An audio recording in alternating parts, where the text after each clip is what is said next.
ustazah tentang ayat surah Ghafir ayat 44. Wa ufawwidu amri ila Allah innallaha basirun bil ibad.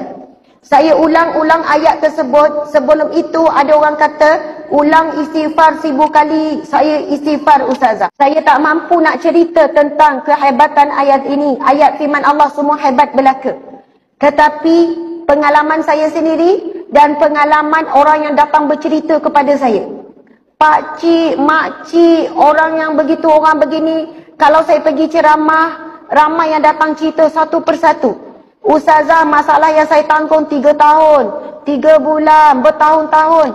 Saya beramal dengan ayat ni, subhanallah, Allah selesaikan dalam tempoh yang singkat. Ada seorang makcik jumpa saya, ustazah, telinga saya sakit berdengung, dah jumpa doktor macam-macam. Alhamdulillah, lebih kurang seminggu beramal, yakin betul dengan ayat ni Allah bagi sembuh. Seorang pakcik jumpa saya menangis-nangis, orang tua umur 60 lebih. Ustazah menangis-nangis, saya kata, kenapa pakcik? Ustazah, tolonglah sebarkan ayat tersebut. Pakcik alami masalah sekian-sekian, alhamdulillah 3 minggu masalah selesai. Ustazah, pakcik kerja jadi driver, bawa driver lah, bawa van ke macam tu lah. Pakcik tak reti sangat tengok waste, pakcik selalu sesat. Nak pergi situ, gini-gini, orang tua, kerja driver, lori ke apa, wallahualam, selalu sesat. Tetapi pakcik hari-hari pagi-pagi pakcik akan baca doa tu. Wa ufawwidu amri ila Allah. Daku menyerahkan urusanku kepada Allah. Innallaha basirun bil ibad. Sesungguhnya Allah Maha melihat keadaan hamba-Nya. Setiap kali pakcik sekarang ni sesat je ustazah, wallahualam, entah datang daripada, ada je orang datang tunjuk jalan. Pakcik berhenti tepi jalan, adalah motor. Pakcik nak pergi mana, nak pergi sini, amai saya tunjuk. Pakcik ikut je. Segala urusan hidup pakcik hari demi hari dipermudahkan Allah. Rupanya hidup pakcik selama ni susah sebab pakcik kurang bergantung kepada Allah. Pakcik rasa pakcik boleh uruskan hidup pakcik sendiri, lalu Allah membiarkan hidup pakcik. Kita sangat terhad sebenarnya. Saya pernah ceramah di Petronas Terengganu. Ada seorang hamba Allah lelaki datang. Ustazah, saya nak juga cerita pada ustazah. Saya dah hampir letak jawatan berhenti kerja.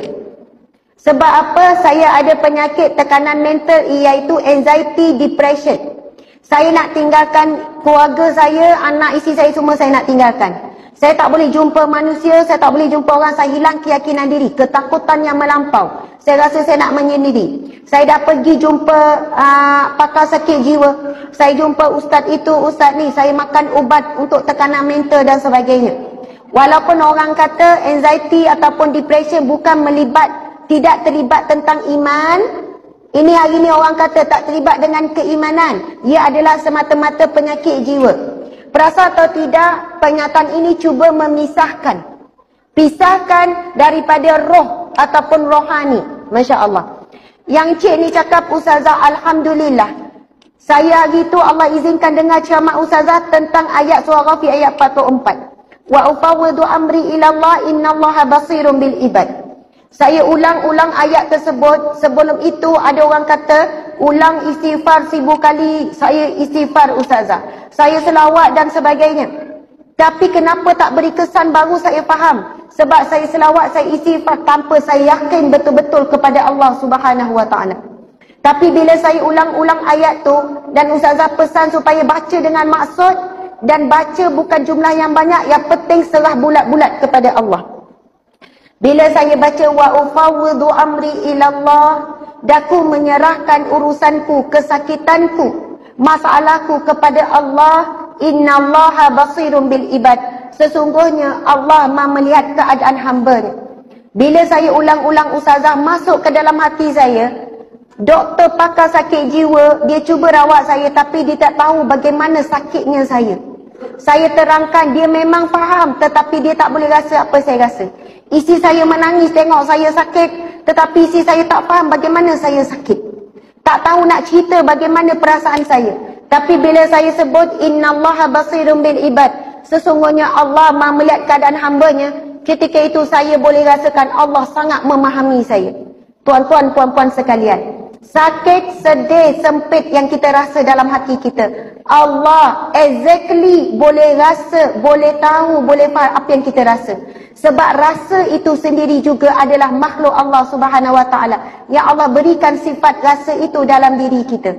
Bila kita sebut innallaha basirun bil ibad, Allah Maha melihat. Manusia boleh lihat kita sakit, doktor boleh bagi ubat untuk kurangkan kita sakit, tapi doktor tak boleh rasa sakit yang kita alami. Tapi Allah betul-betul boleh rasa. Allah betul-betul Maha mengetahui. Bukan Allah rasa, tapi Allah mengetahui bagaimana sakit kita. Jadi ayat itu sebenarnya ia membantu kita tawakal penuh kepada Allah Subhanahu Wa Taala. Di sana ulama menyebutkan selama mana seorang hamba berdoa dengan yakin kepada Allah, tak ada ragu-ragu sedikit pun, selama itu doa pasti akan dimakbulkan oleh Allah Subhanahu Wa Taala. Masalah kita hari ini, contoh kita berdoa, ya Allah, berilah hidayah kepada suamiku agar dia pergi solat berjemaah 5 waktu di masjid. Tapi terlintas dalam hati kita, ada harapan ke? Faham tak? Kita ada rasa ragu-ragu. Ya Allah, jadikanlah anakku sekian-sekian. Nampak jalan tak anak? Suami pun sama, ada ragu-ragu. Tentang bab rezeki pun sama. Ya Allah, kurniakanlah rezeki yang barakah melimpah ruah. Macam ni je hidup, macam tak ada harapan ni. Masya Allah. Bila ada ragu-ragu, masuk jarum syaitan. Apabila kita tidak yakin dengan Allah, kita tak betul-betul serah bulat-bulat kepada Allah Subhanahu Wa Taala. Allahu Akbar. Dan kalau kita perhatikan hadis Nabi, golongan yang masuk syurga tanpa dihisap, tanpa diazab, ada 4 ciri. Salah satunya adalah mereka yang bertawakal penuh kepada Allah Subhanahu Wa Taala. Jadi insya-Allah para muslimin muslimat sekalian, dan insya-Allah selepas ini cubalah beramal dengan surah Ghafir ayat 44. Ada orang cari surah Ghafir ayat 44 tak keluar, sama surahnya surah Al-Mu'min. Wa ufawwidu amri ilallah. Kita boleh tak baca sama-sama? Insya-Allah. Bismillahirrahmanirrahim. Wa ufawwidu amri ilallah.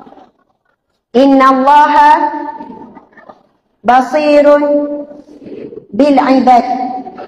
Sadaqallahul azim. Daku menyerahkan urusanku, kesakitanku, masalahku, ujianku, kesebitanku, kebimbanganku, kerisauanku, kesedihanku kepada Allah. Sesungguhnya Allah Maha melihat keadaan hamba-Nya. Amin ya rabbal alamin. Sadaqallahul azim. Subhanallah.